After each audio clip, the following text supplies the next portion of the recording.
The arena of pain. The arena was silent at first, as if the very walls held their breath. Above the ground, high on her black throne, the alien queen sat with cold eyes. In her hand, she held the weapon that all feared, the living whip, a creature of energy and flesh that hissed and cracked with every move. For years, this whip had broken bones, cut flesh, and destroyed the spirits of countless prisoners. Now another victim was dragged forward, chains rattling across the hard stone floor. It was not one of the queen's own kind, nor a warrior from a rival world. It was a human taken from the stars, thrown into her dungeon for defying her patrol ships. His body was marked with wounds, but his eyes still carried fire. The crowd of alien soldiers leaned closer, waiting to see how long this strange creature would last. None of them had ever seen a human before, but they all knew the queen's whip would show no mercy. One lash, they whispered, and he will fall. 2 lashes, and his cries will echo for hours. No one survives 10. The queen stood, raising the whip high, her voice cutting through the air like a blade. You dare resist me, offworlder? You dare stand in my halls as if you are equal? Her words were poison, filled with the pride of an empress who thought herself a god. The human did not answer. He only lifted his head and met her eyes. For the first time in her reign, the queen saw defiance without fear. The first strike came. The whip cracking like thunder, it tore across his back, leaving a deep burn that glowed red. The human's body jolted with the pain, but no sound escaped his mouth. The soldiers muttered in surprise. The second strike came harder, cutting across the old wound. Again, silence. Blood dripped onto the stone floor. Yet still he stood. The queen narrowed her eyes. She had broken warlords who screamed after a single lash. She had made assassins beg for mercy, but this human, weak and fragile compared to her kind, refused to give her what she wanted. A third lash came, then a fourth, then a fifth. Each one cut deeper, each one louder. The whip roared like a living beast, but still the human refused to scream. The crowd grew restless. Whispers spread like fire. How can he still stand? What kind of creature is this? Some soldiers felt anger. How dare he defy their queen? Others felt something different, something dangerous. Respect. The queen's face darkened. She lashed again and again, pouring fury into every strike. The human's back was a storm of blood and scars. His knees trembled. His body swayed. But his spirit did not bend. When at last the queen stopped, breathing heavy, the silence returned. The human lifted his head, sweat and blood running down his face, and with broken lips he spoke for the first time. Is that all? Gasps echoed through the arena. The words were simple, but they cut deeper than any whip. The queen froze, her fury burning hotter than ever. No one had ever dared speak to her like that. Not a king, not a warrior, not even her own generals. Yet this human, half dead and chained, mocked her in front of all. The soldiers could not look away. In that moment, the human was more than a prisoner. He was a challenge to her power, a spark in the darkness of her cruel rule. And though his body shook from the pain, his spirit stood taller than her throne. The queen clenched her fist. "This is only the beginning," she hissed, her voice trembling with rage. But the human's silence after those words was louder than any scream. He had endured the whip. He had endured her fury. And for the first time in her reign, the queen felt something she thought impossible: fear. The arena, once filled with certainty of her victory, now carried a question in every heart. If the whip could not break him, what else could he survive? And if he could endure, perhaps others could too. Whispers of defiance. The human was thrown back into the cold stone chamber beneath the arena. His body was torn with wounds, each breath heavy and sharp like broken glass. Yet even in the shadows of the dungeon, he refused to collapse. The guards chained him to the wall and laughed. "No one lasts this long," one said, his voice uneasy. The other only shook his head. "Then why does he still look at her like that?" Word spread quickly through the queen's palace. The human had survived the whip. He had not screamed, had not begged, had not fallen. By the time the sun set, soldiers whispered in the barracks, servants whispered in the halls, and prisoners in the deep cells whispered in the dark. They spoke of the off-worlder whose blood painted the stones, but whose will remained unbroken. For the queen, the silence was unbearable. She paced her throne room, whip coiled in her hand like a serpent ready to strike. In her mind, she replayed the moment again and again, the human lifting his head, speaking with broken lips. Is that all? It echoed in her thoughts like poison. She had ruled by fear for decades.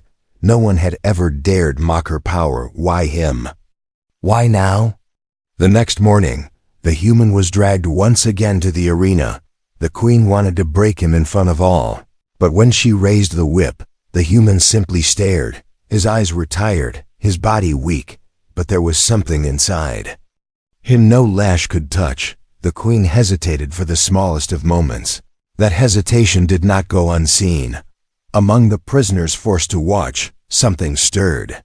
An old warrior of a desert tribe leaned forward, his eyes burning with new fire. A young alien girl, beaten too many times, whispered under her breath, "If he can endure, so can we." Hope, fragile and small, began to spread like cracks in the walls of the dungeon. That night, the human spoke to the others in whispers. Through the iron bars, through the chains, his voice carried. He told them of Earth, of wars where armies stood against impossible odds, of revolutions where slaves rose against empires.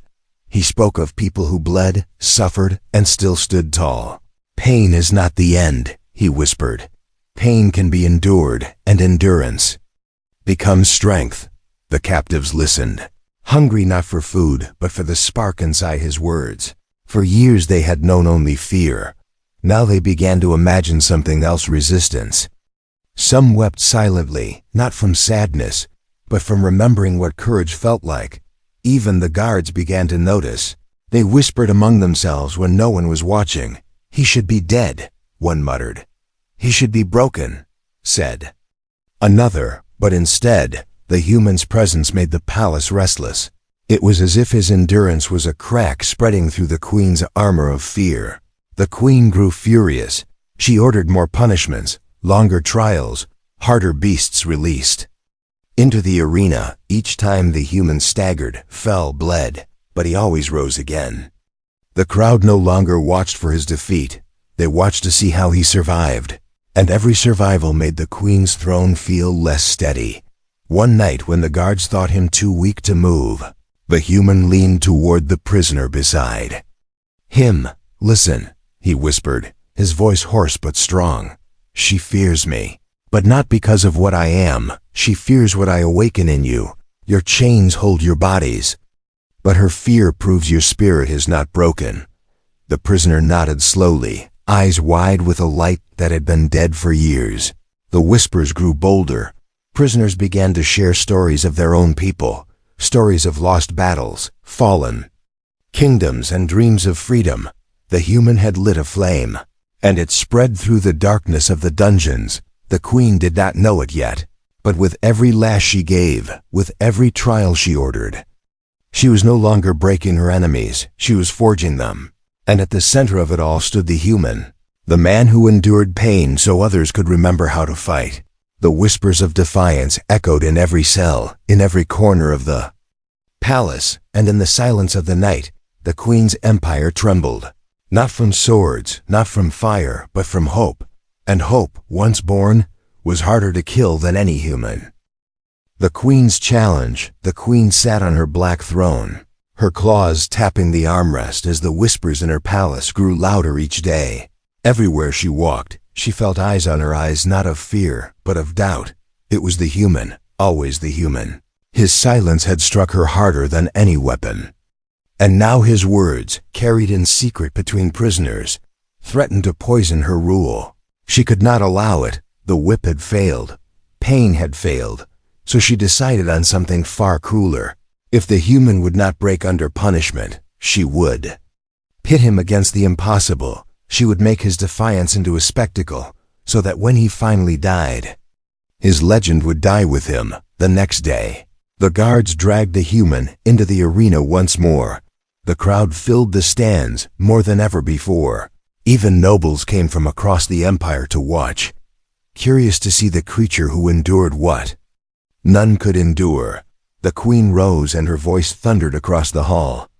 This off-worlder believes he is strong, believes he cannot be broken. So today, let him prove his strength, or let him die before you all. With a gesture of her clawed hand, the gates of the arena opened. From the darkness crawled a beast of steel and bone, a warhound bred for the queen's battles. Its body covered in armor, its mouth glowing with plasma fire. The crowd roared as the creature snarled, its claws scraping the stone. The human stood alone, chained no longer, armed only with a broken spear tossed into the sand. The beast lunged, its roar shaking the ground. The human rolled aside, the plasma blast scorching the air where he had stood. He gripped the spear, his hands bleeding, and struck at the creature's side. The weapon snapped, barely scratching its armor. The crowd laughed, expecting his end, but the human did not give up. He moved with desperate speed, ducking beneath its claws, striking again and again, not to kill, not yet, but to survive. Queen watched with narrowed eyes. Each time the beast struck, she expected to see his body crushed. Each time he rose again, her fury deepened. Why does he still stand? She whispered to herself. The soldiers around her shifted uncomfortably, for even they could not ignore the will burning in his every move. At last, the human spotted weakness. The beast's plasma vents glowed brightly after each blast, leaving a gap in the armor. He tore a chain from the arena wall, wrapping it around the broken spear's edge as the beast charged again. He thrust with all his strength into the glowing vent. The weapon pierced deep. The beast howled, thrashing wildly, fire spilling from its mouth, and then, with one final shudder, it collapsed in the sand. The crowd fell silent. The human stood, breathing hard, covered in blood and smoke. But he stood, and in that silence, something shifted. The people no longer saw a victim. They saw a warrior. The queen rose to her feet, her voice sharp with anger. This is no victory, off-worlder. You are nothing but a beast who has learned to fight another beast. But her words rang hollow. Even her guards could feel the weight of what had happened. The human had faced her monster, and he had endured again. That night, in the dungeons, the whispers grew louder. Prisoners pressed against the bars to hear his voice. He did not boast of his victory. He spoke simply.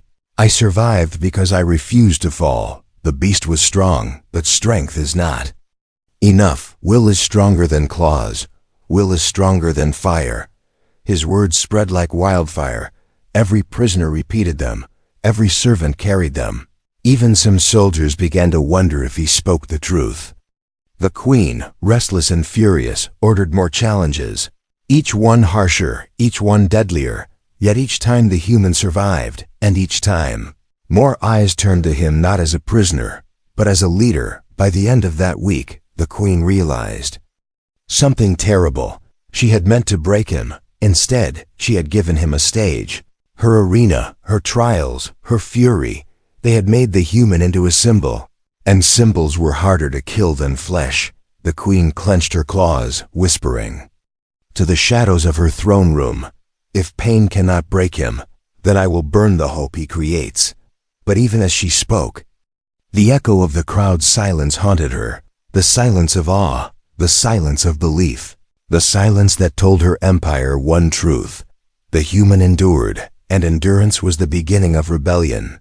A spark of rebellion. The queen thought the human's victories would only prove her cruelty. She thought the people would cheer when he bled. But something else was happening.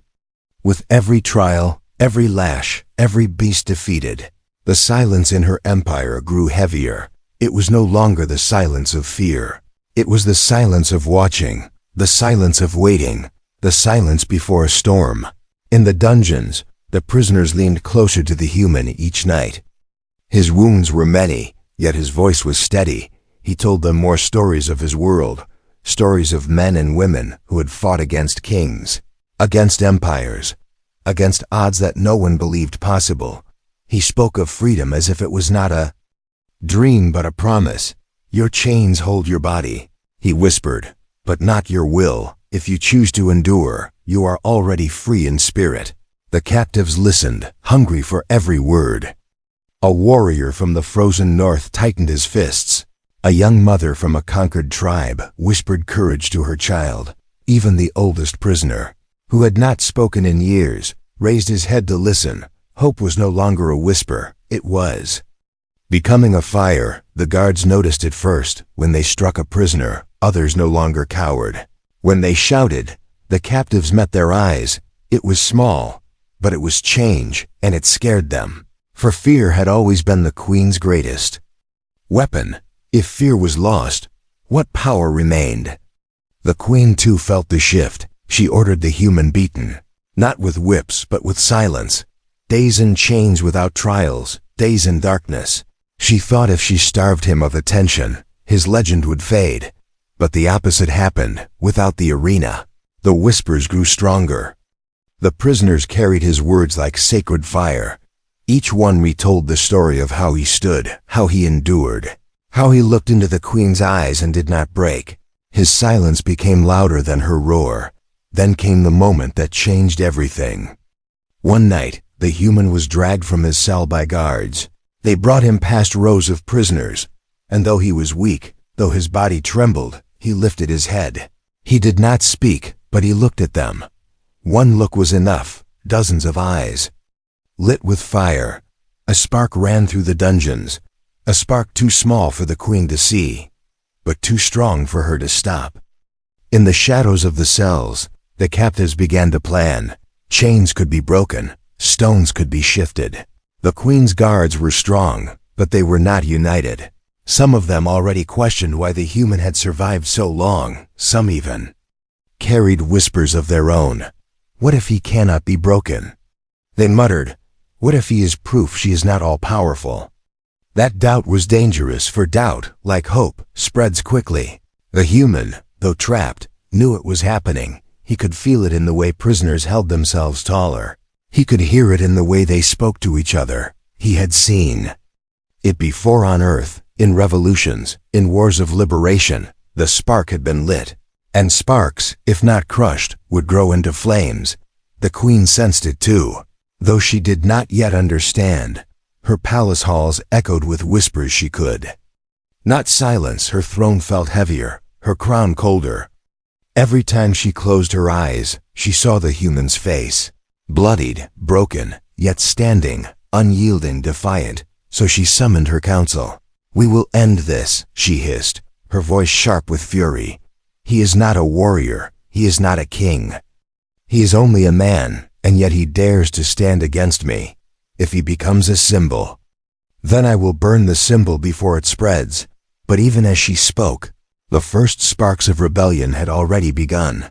Prisoners tapped codes on the walls, servants carried food and secret messages, and in the silence of the night, the human closed his eyes and whispered to himself, they think pain is enough to rule, but pain fades. What remains is endurance, and endurance becomes fire. The arena had forged him, the whip had scarred him. The queen had tried to crush him. Instead, she had created the one thing she feared most, not a soldier, not a beast, but a spark of rebellion that would set her empire aflame. The broken throne. The queen sat on her throne, her hands gripping the armrest so hard that cracks ran through the black stone. She had ruled for decades with iron and blood, and no one had ever dared to stand against her.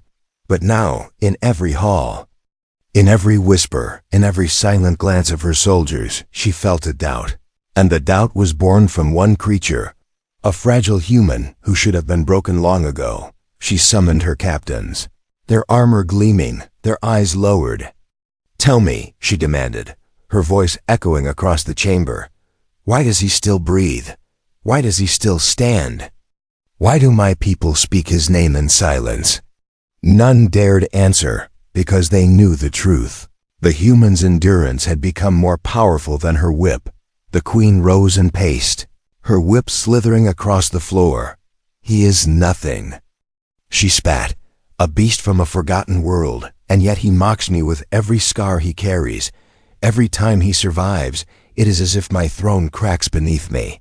Her words, meant to inspire fear, only revealed her own. The captains exchanged uneasy glances, for if their queen could feel fear, then perhaps she was not unbreakable. Meanwhile, in the dungeons, the spark had become a flame. The human's voice carried through the cells, his strength feeding theirs. He no longer had to speak loudly. The prisoners told each other his words, each adding fire of their own. Stories spread faster than chains could silence. Stories of how he stood when others had fallen. Stories of how he fought beasts with broken weapons. Stories of how he looked into the queen's eyes and did not bow. The guards felt the change. When they struck a prisoner, others glared instead of shrinking away. When they gave orders, hesitation filled the air. A few guards even turned their faces so they would not have to watch the cruelty. They were afraid not of the queen, but of what would come after her. The queen tried to tighten her grip. She ordered more public punishments. She dragged prisoners into the arena to make examples of them. But when they cried out, their voices were not only of pain. They shouted the human's name. They shouted his defiance, and the crowd, once silent with fear, began to murmur in agreement. Her throne was breaking. Not by sword, not by fire, but by belief. Her greatest weapon, fear, was slipping away, and no empire built on fear could stand without it. The human knew it too. When he sat in the darkness of his cell, he closed his eyes and listened. He heard the footsteps of guards rushing, the whispers of prisoners planning. He heard the slow heartbeat of rebellion. He whispered softly, "She feels it now. Her throne is not stone, it is glass. And glass breaks when struck again and again." One night, a guard entered his cell, not to beat him, not to mock him, but to kneel. The guard's voice shook. "My brother died in her wars. I once believed she was unshakable, but you show us she can bleed." The human met his eyes. "Then do not kneel to me. Stand with your people." The guard nodded, leaving without another word. But from that night on, food and water came more often, and chains were looser than before. Queen felt the betrayal in the air. Her generals avoided her gaze. Her servants whispered. Her soldiers no longer marched with pride. She lashed her whip in fury, striking the stones of her throne room. But each crack she made reminded her of the cracks she could not repair. And above all, the human still stood, scarred, bleeding, weak in body but unbroken in spirit. He was the stone she could not move. And around that stone, the tide of rebellion gathered. The queen stared at her throne. For the first time, she wondered if it truly belonged to her anymore. And in the silence of the night, the walls of her palace carried the whispers she could not silence. Whispers of defiance, whispers of fire, whispers of freedom. And at the heart of them all was one name, the name of the human. Her throne was cracking. Her fear was no longer theirs, and deep within her, the truth began to gnaw at her pride. Perhaps it was not the human who was broken. Perhaps it was her. Fire in chains. The palace was no longer quiet. Once, silence had meant obedience. Now, silence meant plotting. Every step of the guards, every flicker of torchlight, every whisper in the halls carried the same dangerous truth. The queen's power was cracking. In the dungeons, the prisoners moved with purpose. Chains rattled not in despair but in preparation. They had turned scraps of metal into blades, broken stones into weapons. They had memorized the patterns of the guards, and at the center of it all was the human. Scarred, weary, yet standing tall. When he spoke, his words burned hotter than any torch. "Tonight," he whispered, "we rise, not because we are strong, but because we refuse to kneel. Chains can hold flesh, but not fire, and tonight, fire walks with us." The moment came like a spark striking dry wood. A guard unlocked a gate, but instead of silence, he was met with fists and fury. Prisoners surged forward, their chains swinging like whips. The dungeon roared with voices long silenced. The rebellion had begun. The fire spread fast, from the dungeons to the halls, from the halls to the courtyards. Servants who had suffered in silence now struck down soldiers with stolen knives. Even some guards dropped their weapons, unwilling to kill those they once called friends. The queen's palace, built on fear, now burned with defiance. The queen stood at the top of her throne steps. Her whip hissed and cracked. It sounded like thunder. She watched the chaos below with fury in her eyes. "Bring me the human," she screamed. "If I break him before them all, their fire will die." And so the guards dragged him into the throne room. But this time, he was not a prisoner. He was a symbol. Behind him, hundreds of prisoners flooded in.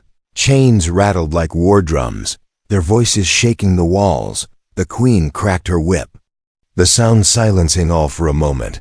Her eyes locked on the human. "You have defied me long enough," she hissed. "I will tear the spirit from your flesh myself." The human stepped forward.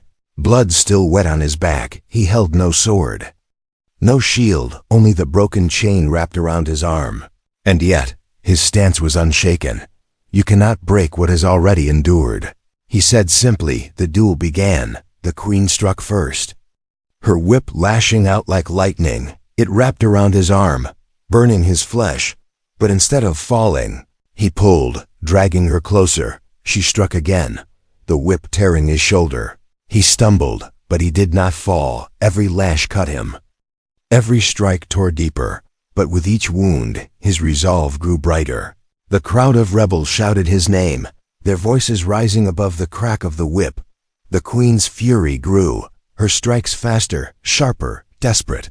Yet the human pressed forward, step by step, chain by chain. His eyes locked on hers. For every scar she gave, he answered with defiance. For every lash she struck, he rose again. At last, she raised the whip high for a final killing blow. The weapon screamed with energy, but the human lunged, wrapping his chain around it. With a roar, he pulled. The whip shattered, sparks flying across the throne room. The weapon that had ruled for decades lay broken at his feet. The queen staggered back, her power bleeding away with every heartbeat. For the first time in her reign, she was not feared. She was hated. The prisoners surged forward, their voices shaking the palace. The human stood tall, his body torn but his spirit unbroken. "You ruled with fear," he said, his voice echoing. "But fear dies when people endure. And we have endured. We will endure without you," the queen screamed. But her voice was drowned by the roar of rebellion. The throne room shook as her empire collapsed. The fire in chains had become a fire in every heart, and the human, scarred and bloodied, had led them to it. The legacy of endurance. The throne room was filled with the roar of voices. Chains clashed against stone. Broken weapons gleamed in torchlight. The queen stood trembling, her whip shattered on the ground, her crown tilted. For the first time in her reign, she was not feared, she was surrounded. And she was small. The human stood at the center of it all. Blood poured from his wounds, his breath heavy, his body ready to collapse. And yet he stood tall, taller than her throne, taller than her empire. The rebels watched him in silence, waiting for his words, for in their eyes, he was no longer just a man, he was the flame that had lit their fire. The queen hissed, her voice filled with venom. "You think you have won? You think your suffering makes you strong? I have broken kings, I have burned worlds, and you are nothing but a fragile body waiting to fall." But the human only shook his head. His voice was weak, but each word cut sharper than any blade. "You never understood. Strength is not in the whip, not in fear, not in crowns. Strength is in standing again. When the world tells you to fall, strength is in enduring, and I endured you." The prisoners roared, their voices shaking the very pillars. The queen stepped back, her claws trembling. Her empire crumbled before her eyes. Guards dropped their weapons, servants turned their backs. Even the walls seemed to echo against her. The throne she had thought eternal now looked like a coffin. Human raised the broken chain in his hand, not as a weapon, but as a symbol. This was made to bind us, he said, but today it binds no one. We are free, not because I fought, but because we endured together. The rebels lifted their own chains, snapping them, throwing them onto the floor. The sound was like thunder, thousands of shackles breaking at once. The queen sank to her knees. Her power shattered with the echoes. The rebellion did not end with blood, it ended with silence. A silence not of fear, but of freedom. The queen was dragged away, not by soldiers, but by those she had once called slaves. Her cries were lost in the voices of a people who no longer bowed. The human staggered, his legs weak. Prisoners rushed to catch him, but he raised his hand. "I am not your king," he whispered. "I am only proof that we can endure. Carry this with you, for endurance will outlive me." And so it was. The palace burned. But not with fire, burned with light, with hope, with songs of the freed. The human scars became marks of honor. Every prisoner touched them, as if touching the proof that pain could be survived, that fear could be broken, that the whip could be endured. In the days that followed, stories spread beyond the palace. Villages whispered, cities rose, armies of the conquered turned against their masters. The queen's empire fell piece by piece, not to weapons, but to courage, and at the center of every story was the human. His name was carried on winds, across seas, through the stars. Some called him the unbroken. Some called him the flame in chains, but to all, he was the one who endured the queen's fury, the one who showed that pain ends, but will does not. The human never asked for a crown, never asked for worship. He walked among the freed, scarred, weary, but smiling. For he knew the truth. His fight had never been for himself. It had been for them, for all who had forgotten what freedom felt like. And so his legacy was not in thrones, not in armies, but in hearts. He became a story told to children, a name whispered in the dark when fear tried to return, a symbol written in stone. Endure. The queen's whip lay shattered, rusting in the ruins of her palace, but the memory of the human remained, not as a prisoner, not as a victim, but as a legend. The one who endured, the one who lit the fire, the one whose scars became the path to freedom and across the stars. Wherever chains were fastened, his story spread like a spark that turned into fire, a fire that would never die.